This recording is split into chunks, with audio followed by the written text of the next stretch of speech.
Welcome, everyone, to this week's Menlo Midweek podcast. My name is Mark. We have Matt Summers with us. Hey there. And we also have Harold making his return to the podcast. Hey, it's been a while. Dude, two of our fan favorites and internet favorites. Matt, you had a post go viral with us where we almost hit 1 million something views. We never quite cracked the 1 million, but we got to 800,000 and it caught some real traction there. Yeah. So maybe, who knows? I mean, this could be the next This could be the resurgence. Right. It could be a surge. And then Harold's Menlo Moment episode where we talked about you meeting your dad that you didn't know was your dad for a long time. That also did very well. Obviously so. But thanks for coming back, Harold. Yeah, absolutely. Yeah. So it's been really fun having Matt Summers with us, not only on staff for a while now, but also in his recent transition to our central team as the pastor of spiritual formation. So Matt, talk a little bit about that. How'd you get there, and what are you liking and digging about your new role? Yeah, I mean, there were a lot of my pathway at Menlo has not been quite linear. It's been filled with a lot of unexpected twists and turns. Coming to pastor South City, COVID hits, all this other crazy stuff. Doing online with you, online church during COVID, which was phenomenal. Then moving over to Mountain View when it became available, and I think through that process, I love those people, that congregation. That's a very special campus for me. Yeah. But there were a lot of challenges that I faced trying to navigate what to do, and I think one of the things that was just a very protracted experience was trying to find a student director for so long, and I stepped into that role to do it and loved it. And I just saw some kids this morning as we were doing drop off for something, and I mean, they're awesome. It's a phenomenal, amazing place, but I was exhausted. I was tired, and it was a challenge, and felt the pull of like, hey, maybe there's a different opportunity on the horizon. And with my wife finishing seminary, all that stuff, her able to take a role at Menlo Park as the associate campus pastor would afford me the opportunity to move to this spot so that we wouldn't be at two separate campuses. Yeah. And it's very different as it has gone from a public-facing, sort of traditional, good old-fashioned pastoral work role into a more one that leads more with influence than it does authority, and works to create, to work with leaders to create systems, structures, and experiences that have compelling and creative impact at our campuses for spiritual formation. It's different. It's different. I love working with the team, though. It's been great, and it has afforded me opportunities to preach and do other stuff, which is great. So fun, dude. Yeah. I love seeing you and how I can rest assured at night that the formation of our congregation is in good hands. So, Matt, it's your fault if this all blows up. Again, with influence, not authority. So the best I can do is, lead a horse to discipleship. I can't make him get off the boat and follow Jesus. So think about that for a while. I'll think about that, and I'll also think about how you called all of our congregation horses. So thank you for that. Harold, you have a very unique role on staff as well, and whether you know it or not, if you've been to a campus or watched online, it was probably because of Harold. So what do I mean by that, Harold? That's a very wide brush you're painting with. But it's true, though. So if you've been to a campus, you know that Phil, or whoever's speaking, in this case, Matt Summers, you saw him on the screens. You saw him in your room, in your campus, and that's because of the tools that we have and the volunteers that we have to help broadcast and send that footage over to the other campuses. Right. And so behind all of those tools and volunteers is your mastermind and your fingers, making sure each camera angle is correct and sending all those different things, and helping manage all of the illustrations that come up as well, the lyrics that go on the screens for the Menlo Park campus. So it's a pretty big role, man, and you're doing a great job at it. Right. Yes. I call myself the professional button pusher. I love that. That's so fun. I just push buttons and make graphics appear. I mean, if you work on a laptop, are you not also a professional button pusher? Yeah. I mean, that applies to so many things these days, right? That is true. Yeah. If you're a concert pianist, are you not a professional button pusher? Yeah. Like in that way, There you go. Yeah. If you're a contrarian, are you a professional button pusher? Oh, that is deep. Wow, that's good. Subway that's takes, good. baby. Here I come. Yeah. All right. Well, Matt, it was really fun having you again teach this weekend, and it just kind of brought a different different vibe to the Sunday, which I think we can all appreciate. And so, Matt, for those that might have missed it, let's go ahead and run through your message, and then I'd love to double tap on how we started that with Prince of Egypt. Yes, Yeah. of course. Yeah, so we're in this series called Foreign Faith. This is week 2 of the 4-week series, and we've sort of been looking at the Exodus narrative in Scripture, which so many people are probably familiar with. And embedded in that are these stories, these incredible, unbelievable, miraculous stories that are woven into it. And the one that we focused on this week was Exodus 32. This we hit fast forward from week 1 to week 2 pretty quickly. Yep. So we move past the Exodus itself out of Egypt. We moved past the Red Sea. We moved into the wilderness. Yep. We moved into they've had some time in the wilderness, and now the people are encamped at the base of Mount Sinai. And Moses is on the mountain receiving divine upper management training with God. Love it. He's I mean, the text says he's up there for 40 days. I don't know if he's coming back down for food and water. I don't know if he's up there the whole time. What's he doing up there? What's it like? Like, it's just it's kind of all of a mystery. But that's where we pick it up. And we really, more than anything, we focused on the people, what the people were experiencing, because I think they were going through a very human moment where they felt somewhat scattered and leaderless. Moses is on the mountain. That's their physical representation of their leader figure. And they assume that God is up there as well, but they haven't seen or experienced any of them in a leadership capacity for a while, so they're a bit unmoored. And in that vacuum, they start to get squirrely, and they start doing things that, out of desperation, they want to feel like they're making some sort of progress. And what it manifests in eventually is them going to Aaron, the brother of Moses, creating this idol, which for them would have been a relatable experience of saying, like, we need something to fix our gaze on, to fix our significance on, because we've experienced this in Egypt. And so they were sort of going back to their past, previous experiences. And what unfolds is just kind of tragedy, loss, sadness, and it gives us a learning point of, like, hey, when you're lost, when you're uncertain, or when you're stuck, or when you're waiting, if you decide to make the wrong moves during that time out of desperation, if you allow anxiety or your ambition to drive your decisions, you're going to come up empty out of that. Because God is working in you and through you in the space of uncertainty, in the space when you don't have answers. God's in the midst of that. So that's what we looked at this week, and I think some interesting things will come out of it as we continue to plumb the depths of the Exodus narrative. But that's what we dug into this week. That's wonderful. Yeah. And we started this with some homework immediately. Yes, absolutely. I told people on the front end, you either need to watch The Ten Commandments, starring Charlton Heston and Yul Brynner, 1956, or you need to watch The Prince of Egypt. In fact, really, if you're going to watch either of them, watch, like, The Prince of Egypt, I think, is mandatory. That's that film is incredible. Incredible cast, incredible directing. I mean, I saw that, it was 98. I would have been a sophomore in high school, I think. Like, I remember thinking, like, this is crazy. This is the most incredible dramatization. The soundtrack. Yeah. Oh my gosh. The cartoons, the animation. Yeah. And it holds up. It holds up for a late 90s, animated film. You're like, this looks and feels great. And I mean, all of that was driven and derived from Exodus.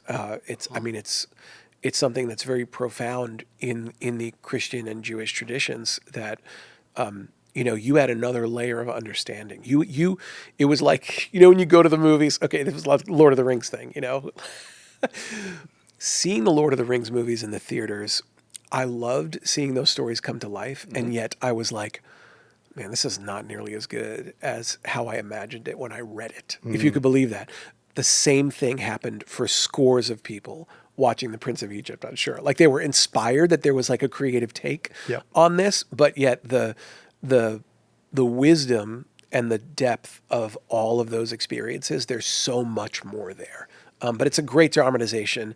You should definitely watch it if you haven't seen it. And you know what's crazy? Because I watched it so young that because I was like in kindergarten. Yeah. That's how Yeah. how that it paints the picture for me Mm, when I read the Bible, when I'm learning about, when I picture what Moses looked like or how parting the Red Sea looks like. Yes. That's what I think of. Yeah. Yeah. It's profound in that Yeah. way, right? These experiences, these stories, they all shape us in different manners, and we commit glimpses of them to memory that we can draw on. It's always important, I think, to always consult the source material Yep. to ensure that you're For sure. being consistent in getting the true message and meaning behind it.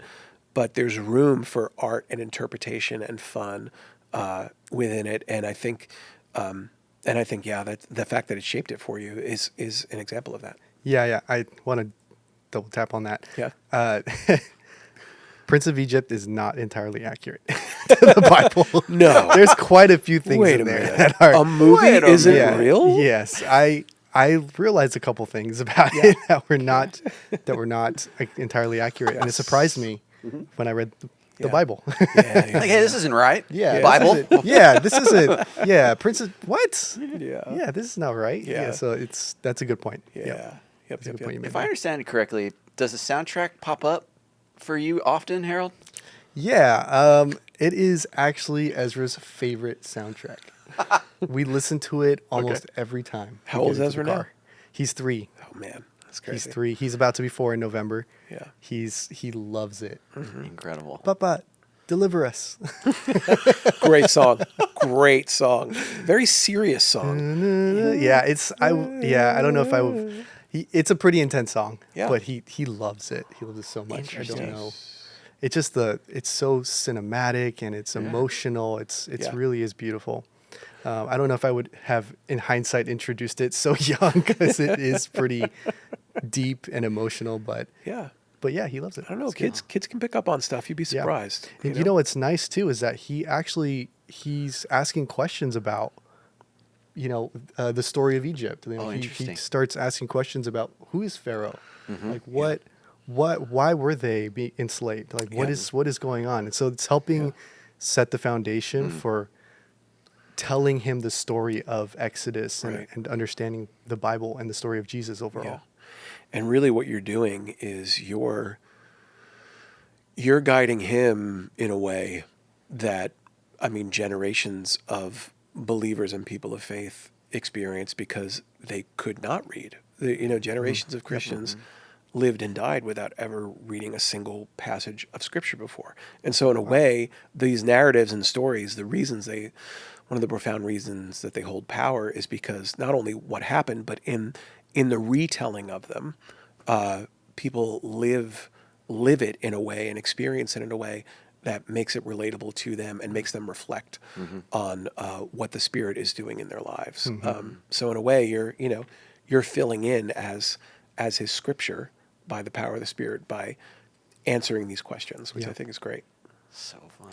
Yeah. As we're on the topic of parenthood, Matt, you asked a question at some point during your message, or just made the observation that in each household there is a rule enforcer and there is a rule bender. I did say that, yes. So as the parent, as I'm learning, because Mike is 6 months old at this point. Like, I'm not really parenting him. I'm more so just trying to keep him alive. But eventually, I have a guess as to who in our household will be the bender and who will be the enforcer of the rules. Yeah. What about for you, Matt? Yeah. Who are you or Rochelle? I come from a long line of male rule benders. I mean, Doesn't surprise me at all. Oh man, I don't want to break a rule, but I will absolutely test the pliability of it. I will bend it as far as it can go in any scenario. Yeah. I mean, for fun, within good reason. For sure. But yeah, I'm a rule bender for sure. I'm weirdly fixated on some things, like I'm the enforcer on how to properly load the dishwasher, or like routine maintenance on household appliances, or like how to put things away in the house and like where they go, like that, those things. I'm sort of the enforcer. Yeah. But short of that, when the kids are like, "Can I have $4 for Robux? I'm like, sure. You know, like I'm just like, yes. I'm like the yes man when it comes Yeah. to that sort of stuff. They Without know like, who to ask when they need permission. what's that? They know who to ask. Yeah, they absolutely do. Yeah. I mean, even last night, Soraya, she forgot to do a chore, and she said to me, she's like, she told me about it, and I was like, well, you need to go fix that. Like, it was at a neighbor's house. I was like, you need to go over there and get that done. And she's like, yeah, can you drive me over though? And I was like, did you ask Mom? She's like, no, Mom's gonna be mad at me if I ask her. I was like, yeah, probably. I'm mad at you too, but guess I'll drive you. You know, yeah. So, Want to get ice cream after? yeah, exactly. Yeah, that's right. Oh, it's 10 o'clock. Yeah, I think let's go over to Cold Stone. They're probably cleaning out the stock of the day. Yep. Totally. That's me. That is me. That is me all the way. Harold, what Oh about my for you? gosh. I am for sure a rule bender as well. Really? Yeah. I didn't expect that. Okay. I just see that sweet little face, and I'm just Yeah. like, oh, I got to do it. He comes up to me, asks me, hey, Papa, can I have dessert now? Yeah, sure, no problem. And then Sharon looks at me. He hasn't had lunch yet. I'm like, you haven't had lunch yet. You can't, but you can have a little bit right now, and later, you can have the rest. So, yeah, for sure, the rule bender. Yeah. Interesting. I think it's going to be interesting because there's definitely aspects of Missy that's just like wild rules shouldn't exist. They're dumb. But at the same time, she's like very strict and rigid about like development. And so I'll be curious as to see like what parent, like that intersection. I can kind of play whatever role I need to play in the moment. I would naturally gravitate towards being the rule enforcer rather than the rule bender. Yeah. Because in my life with like, man, I got to have structure and there's a clear right and wrong at all times, even though it's something that I know is not true. It's just like it's like my natural operating stance. Yeah. And so it's going to be fun. It's going to be interesting to see. Interesting, yeah.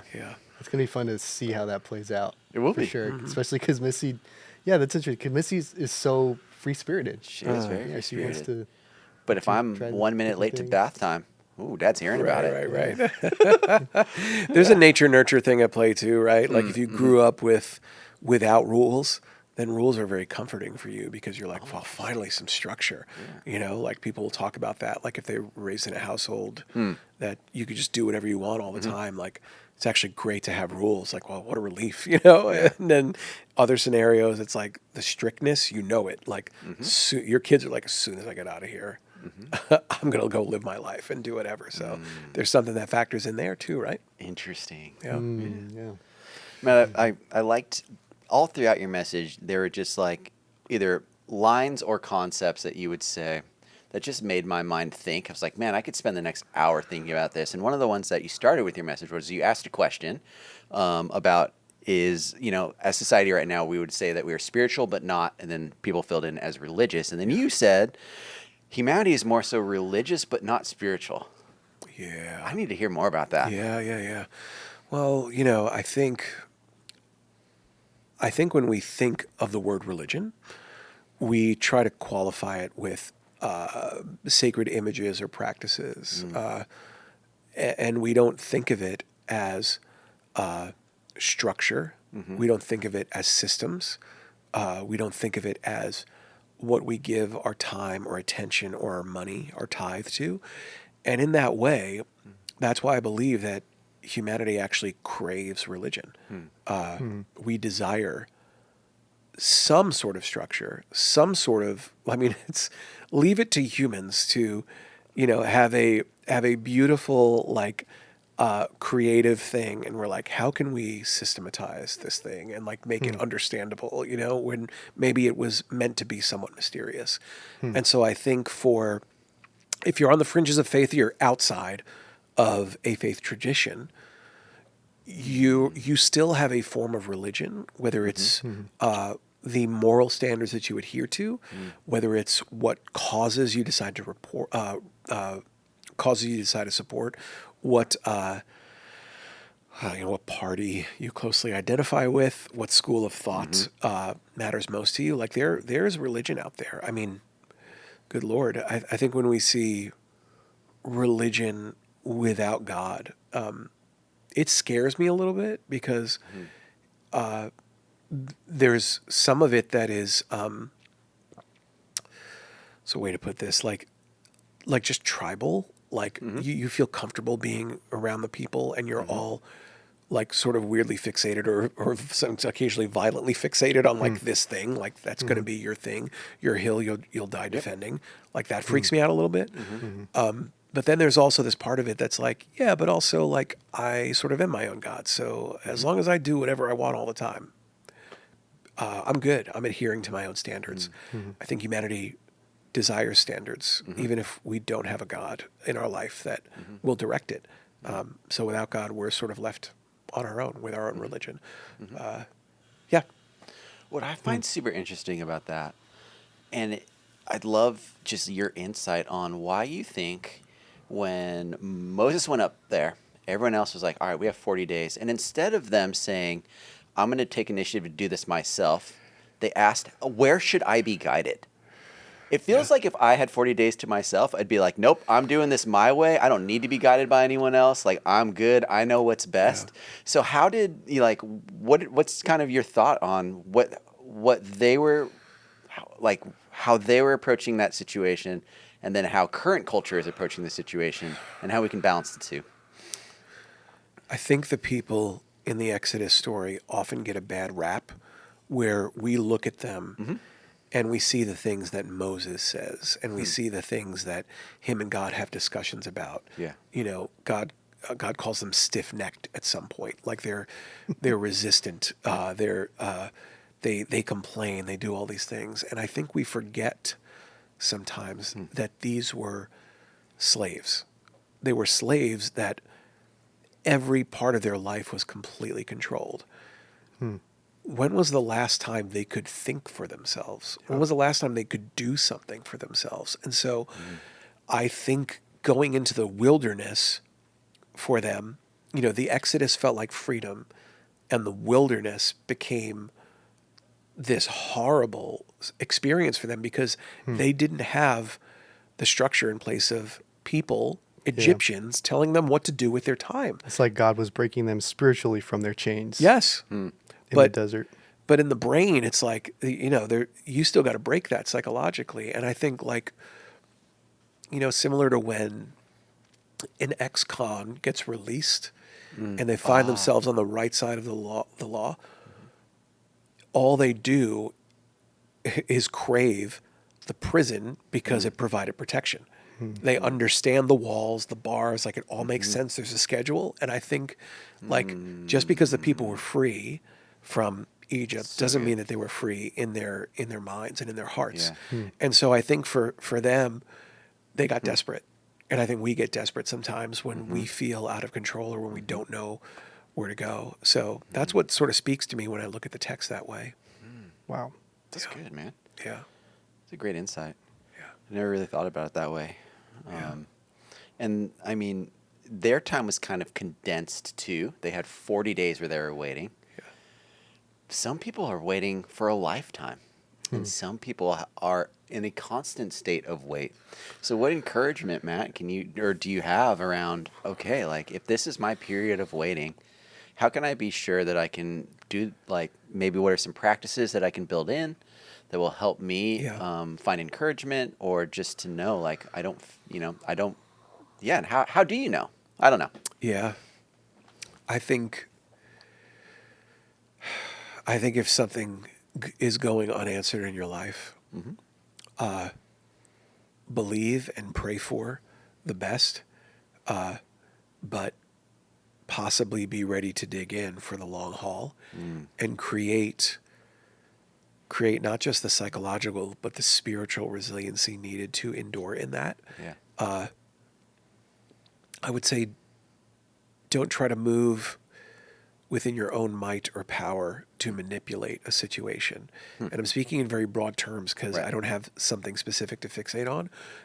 And I'm not saying that people should be completely idle in their situation, as in not moving, but don't make the thing that you're waiting for an idol as well, IDOL. You know, so you know there's this idleness and this idolatry that can occur, and don't lean into either one. don't lean into either one, because you will be tempted. You will be tempted to throw up your hands and say, there's nothing I could do about this. I guess whatever, I'll just be angry for the rest of my life or sad for the rest of my life. I can't do anything about it, so whatever. And then there's this other side of it where you will fixate and serve whatever that cause or whatever that unanswered thing is in your life. You're going to say, that's the thing I'm going to pursue with every ounce and with every fiber of my being. Neither one of these extremes are healthy. They can't be. They can't be. And both of them insist that you are the author and finisher of your decision process for it. Both of these are without God. There's no God in the picture for either one of those things. If you're going to make the idol, that's the thing you're going to serve. You're not going to serve God. If you're going to put your hands up and say, there's nothing I can do about it, then you're not even believing that God can do anything. So I would say, if you're caught, if you're stuck, don't allow idolatry or your idleness to be the thing to be the decision, the extreme that you lean into. Find the middle ground in between. Find God in the midst of that. Trust in the Spirit. Pray. Whatever your temptation is, if your temptation is to turn it into something that you will worship, flee from that temptation. Find a way to get out of that. Ask God for help. If the temptation is to just say, hey, I don't really care, I don't know what to do, to be sad, ask God, hey, help me to make peace with these feelings and the things that I'm struggling with. That's how I would probably see that without getting into specifics. Yeah, that's great. I think Phil's gave this definition around idolatry a lot, or a couple times. He said anything in your life that does not have boundaries can become an idol. I think he says it in Phil language. It is an idol. Yeah. And so, man, I felt just convicted of just like, what are the things that can cause me immediate like escape or pleasure that don't feel like they're an idol in my life? Like, it's not that big. It's not huge, but that I find when I am turning to instead of quiet time with God or an intentional conversation or something like that. So, Harold, what did you appreciate about the message this week? Yeah, actually, I wrote down a quote that I got for your message that I really loved. Cool. It was, you made the connection, first you made the connection between the Israelites and Silicon Valley. Really, really good. That was fantastic. I loved the quote, idolatry thrives in desire without direction. Yeah. That is just crazy. Because it's like, it just, again, I mentioned this to you earlier, but it just creeps. Culture creeps in. The things, the desires, the rush, the culture of Silicon Valley wanting to succeed, to excel, to have all these cool, fancy cars and things. And it's just those things, even though you might not desire it yourself, you're surrounded by it constantly. And then little by little, you don't even realize that you're starting to want to desire those things too. And so if you don't have a direction, if you're not intentional about your time with God, then something else will take that time. Something else will take that attention. And so I'm just like evaluating my own life and thinking about how little things that I do instead of spending time with God could easily detract me, could easily pull me away from what God wants for my life. Yeah. That's powerful. It's really Yeah. Yeah. I mean, I don't even know how to add to that. I just say, that struggle that we feel, it's an inner unmet need that the soul sort of has. And I think it's why people lean into hobbies or habits that sort of meet, maybe not fully, but they give you just enough of a push or a satisfaction, like a drug, a temporary satisfaction to quell the thing that's in your soul, the desire in your soul for direction. We want direction, but when we don't have it, we try to make direction and make meaning out of our desires. And I've got some great desires and I've got some not great desires, and left to my own, I'm almost certain I would pursue the wrong ones. So, yeah. One of those checks for me that I'm constantly having is probably with my family, specifically with my son. Sometimes it can be easy to, I think, idolize him in certain ways, like maybe spend spend time with him. I think it's healthy to spend time with him, but sometimes I just want to push him a little bit more, and I feel like in some ways that can be kind of, it can be kind of idolizing For sure. to want him to want to spend time with him, to help him develop, to help him to grow, to push. And I think about the parents here in Silicon Valley who probably do the same with their kids. They want them to succeed. They want the best for them. But sometimes it can turn into an unhealthy idol. Yeah. When you find that you've reflected on some of those times, what has helped you notice them, and what are some ways in which you've stopped that? So what I do is, first I recognize it. I realize that, hey, it's probably not healthy to push Ezra to read when it's not yet his I read time at to. a 5th grade level. He's not even 5 yet. Yeah. Read a dictionary. Come on, let's go. Let's do it. You can do it. Yeah. So I have to take a step back and kind of realize he's not ready for this yet. Okay. I push the boundaries a little bit. I kind of see where he's at. Sometimes it's okay to push, but other times I'm just like, he's not ready for this right now. Let's just slow down a little bit. And again, I go back to him watching Prince of Egypt. I was so eager for him to learn about the Bible and to watch this cool movie that I grew up watching. Yeah. And then I realized, I probably could have waited another year to show him this movie, and it would have been fine. It would have been okay. Yeah. Interesting. I kind of feel the same way about Micah sometimes too. And I mean, he's like 6 months old, so it's just like, oh, he got teeth early. He's advanced, or like, oh, he can grab stuff now. Like a couple weeks earlier than he's supposed to. Oh, he's advanced. It's just like, I need to chill a little bit on that. Oh yeah, well my baby good. Dude, I know. I mean, I think you're both experiencing also firsthand first child energy, which is a real thing. Wanting the best.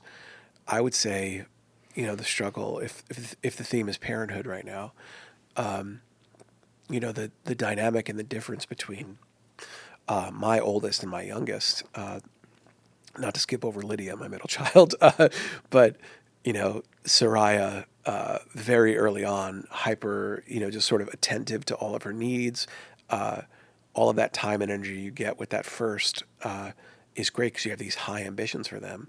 But then I think about my youngest Daniel, his developmental struggles, and the ways in which I have fought and hoped for and waited for things to materialize in his life, and not seeing the progress that I want doesn't push me to idolatry. It pushes me to idleness, where I'm like, Oh, interesting. this is completely out of my control. Like I can't, like, you can spiral as a parent when you have a child that is disabled. And so, like, I think for me, there's part of it where, sometimes I really have to sort of rally and like push up to be like, this is it. Got to get it done. Got to move through it. Got to do it. Got to wrestle him to brush his teeth, and he's 11 now and he's getting strong, like it's hard. And there's part of it where, like, a political figure who I shall not name right now, who I basically agree on nothing with, said something recently akin to, developmental disabilities like tear families apart, and people came to me and they were like, "Can you believe he said this?" And I was like, "Yeah, I can actually, because I totally get it. It's really, really freaking hard." And the struggle of it, sometimes the fight, like, is so hard that you just want to roll over. And I think because I and many parents have probably made idols out of our ideals to be like, man, if they could just get to this point, if this is it. And then when it doesn't happen, you're just like, let me roll over and just be sad or angry or unhappy about this for the rest of my life, So while you're pursuing the ideal as an idol, I'm struggling with the unideal as, idleness. And I think there's a spectrum, literally and figuratively, on these things, right? That I think these struggles in our lives, these challenges that we have in our lives, they show up in different ways, and they if we don't trust God with them, if we don't lay down our preferences, if we don't surrender to the Spirit, we'll make processes and systems and religions out of them. Religion of giving up or religion of giving in. Yeah, that's good. Wow. So Matt, if Excuse me. Sorry. if I'm talking with my life group this week, or some friends or family members, and we want to help each other seek direction on things that we could do to either combat that idleness or making idols. What are some ways in which that we could go about that conversation? What are some helpful things that we could do practically this week that could get us started on the right pace to remember that we are God's first, and that's where we should operate out of to define what we're doing? Yeah. Start with the question, personally, of asking, what is the thing in your life that is taking up way too much brain space, way too much heart space, something in your life that is manifesting as an idol? Okay. Or where have you completely phoned it in and given up? Like where are you? So kind of like an on those audit things? of Do an audit. audit of attention or Yeah. audit of what's going on. Okay. And if you're asked that question and you are a grown-up and you've asked that question and you're like, I don't know, stop everything and figure out what that is, because I guarantee you something's there. Something's there. Or ask someone around you, and they'll Oh be like, yeah, I know ask exactly. Ask Yeah. someone who spends a lot of time around tell you. you. They'll tell you, Yep. But maybe do some inner work because something's not right. Like if yeah. you don't know what that is. So I would start with the question, sort of a diagnostic of what is the thing that that you're making a monument out of, or what is the thing that you've just given up on.